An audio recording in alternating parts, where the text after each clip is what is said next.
Hey friends, it's Beth, your tour guide here in Central Park again. I'm trying the landscape view this time, see if that works any better than the vertical view. So we are now in the Northwoods again, but a different part of the Northwoods than where I was by the blockhouse. This is a water body called the Loch, L-O-C-H, like Loch Ness. And it was originally designed as sort of a long meandering lake, which over the century plus kind of got smaller and silted in, but recently the Central Park Conservancy did sort of restore the area, and there's another part of the loch that's further in this direction that we're not going to see that looks more like the original design. So right now, this would be probably the northern end of the loch, and we're gonna see a really lovely feature that they designed that is kind of meant to take you out of the city, which actually the entire park experience is supposed to take you out of the city. But this works really, really well. You might be able to hear it. The running water. And it is, we'll get there soon. I'm gonna have to walk down these steps.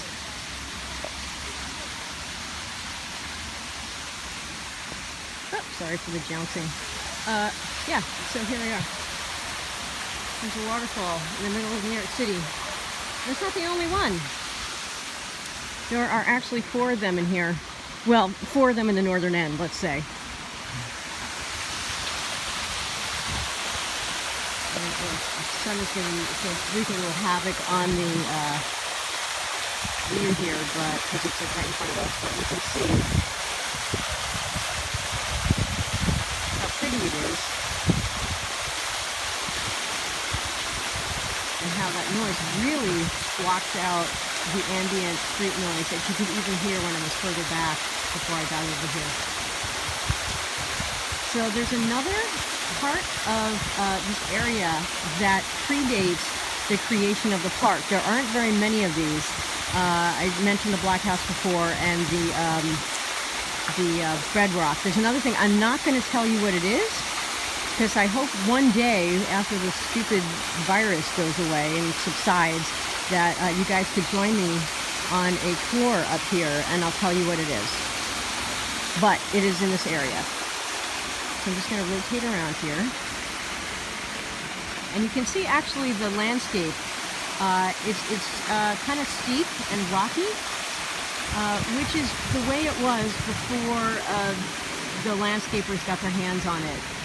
This northern end of the park was constructed later than the southern end, at southern meaning below 106th Street.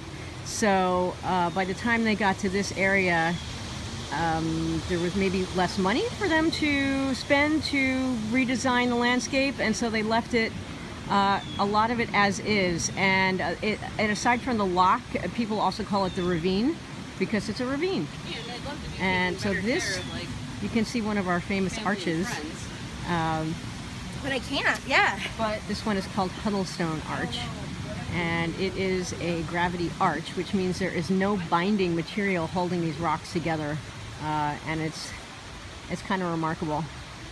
This is 1860s design, and we don't see very much traffic going over these anymore, but we do have garbage trucks and all sorts of vehicles still traveling on the park drives here, going over all of our arches. So I'm going to take you up the hill just a little bit. I want to show you something that's an unfortunate aspect of the park. So just bear with me. Oh, you have a very alert doggy looking at me.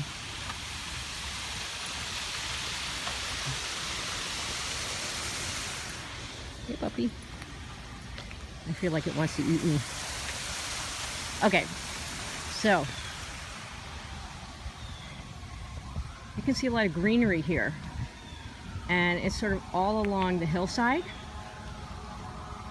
and it's pretty much, not completely, but pretty much the only greenery at the moment that's growing on the ground. This is an invasive plant called lesser celandine, and it's pretty, it's green, and actually we can see a few of the flowers beginning to come up. I'm trying to find it. Where is it?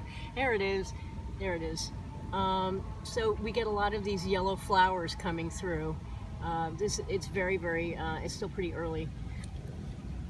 So lesser celandine is, like I said, is an invasive species. See how it covers the entire hillside? So what it does is it creates a monoculture here, which keeps the area. It's very difficult for other native plants to grow because all of their root system is just running through the entire soil area here. So it was planted at some point, and then it took over. And the Central Park Conservancy does what it can to mitigate the the ill effects of this, but it's really hard, as you can see. So it's pretty, but it kind of depresses me at the same time.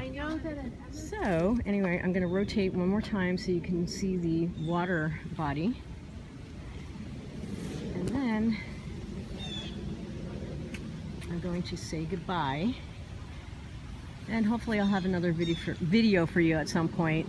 Again, stay indoors, or at least go outside and stay far away from other people, and be safe and be healthy. And I hope I get to see you all at some point. Enjoy, well, or do the best you can to enjoy.